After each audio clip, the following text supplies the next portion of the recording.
Dear God, we just thank you so much for Meredith this morning. For those people out here who don't know her, she's an amazing person. And so we just pray that you calm her nerves and you speak through her this morning and just show the world and show all of us what you have done with her life and how beautiful her story is. So please just give her the courage to be able to do this morning. I just need to pray. Amen. Yeah.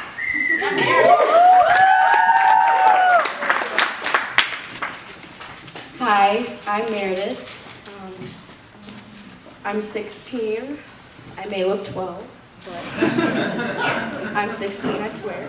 I go to Brookwood. I'm a sophomore. I like music, so that's me. Nothing much else besides that. I just wanted to start off with my overall point. You'll probably see why this is my point, but it doesn't really matter what you've been through, how scarred you are, what your past looks like, what you've done, what you've said, how you acted. God still has amazing plans in store for you.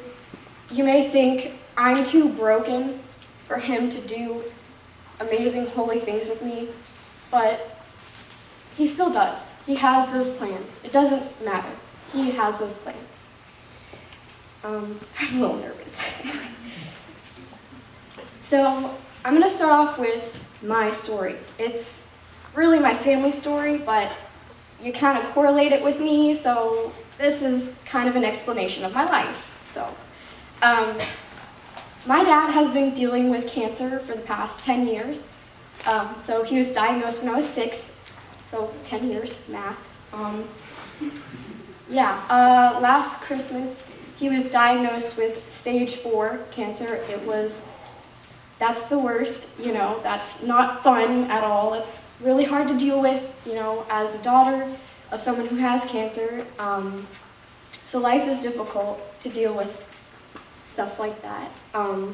But that also helped with something when I was younger. That's going to sound kind of weird, but I suffered with depression when I was 12. And, if you really know me, I'm kind of bubbly, so you'd be like, what? But, there's a lot of things that contribute to depression, For me, it was I didn't feel worthy, I felt ugly, I felt not myself. I felt alone. I felt really alone. But it didn't matter in God's eyes, because it doesn't matter how damaged I am, he still has an awesome plan for me. And I'm up here, so that's kind of proof. What kept me from going over the edge was I always heard a little voice in the back of my mind. He would always say, this is not what you want to do. This is not what I want you to do, and you know that. And I was like, come on, God, what you doing? Get out of there. And I didn't really do anything because I was like, nah, I can avoid that. But what really got me to realize that I needed to have the Lord in my life, and I was 12, same age, when I found Christ. I went to church one Sunday, and Andrew Irwin, our old pastor for the youth, was speaking, and I had an oh crap moment. I will explain that. So he basically, popped into my brain and said, you are going to be speaking in front of a whole bunch of people one day. Whoa. This is happening right now, actually. But I was like, oh crap, this is not going to happen. I don't know, no. So I tried to avoid him and to put him in the back of my mind during the rest of the service. And when we got to the song, I had another eye-opening moment. I realized God was right there. This is going to sound crazy, but I saw a stained glass window. And we don't have those in the warehouse, but I saw that. And I was like, what is this? What is this? And as soon as I realized this isn't real life, I blinked my eyes and I was like, that's not there. And I was like, come on, God, seriously? I guess I have to do this now. So that's how I found Jesus. I was 12 when I was depressed, and I was 12 when I was found Christ. So it doesn't really matter. The same year that I thought I was too damaged to do anything, I found Christ. I went to camp meeting last summer with my friend Kelsey, my dear friend Kelsey. And we both desire to be in a pastoral position. And as females, that's kind of difficult. And we had the pleasure to speak with Royce. She's the female pastor who speaks there every year. She's very awesome. You should talk to her sometimes. But we learned some kind of bumming things, you know.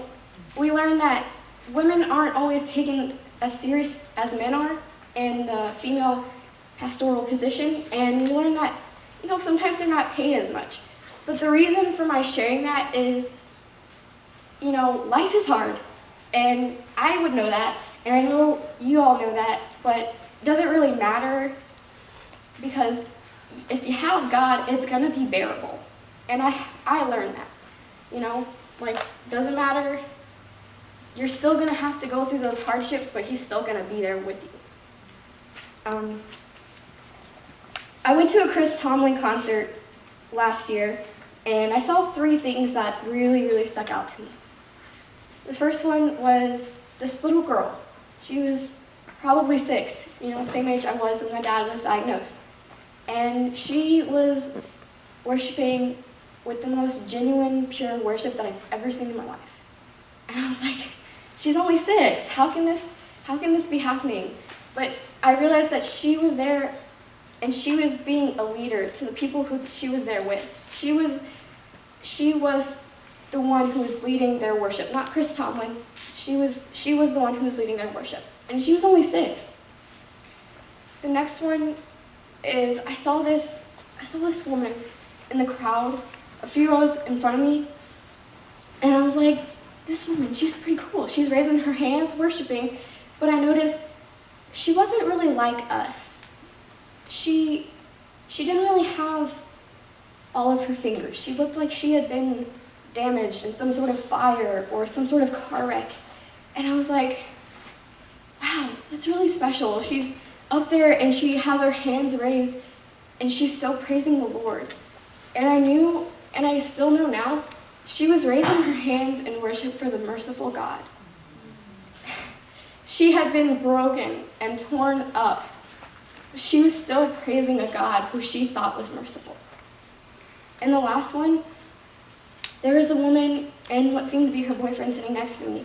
And she looked like she had been through a lot of stuff. She looked like she had lived through hell already.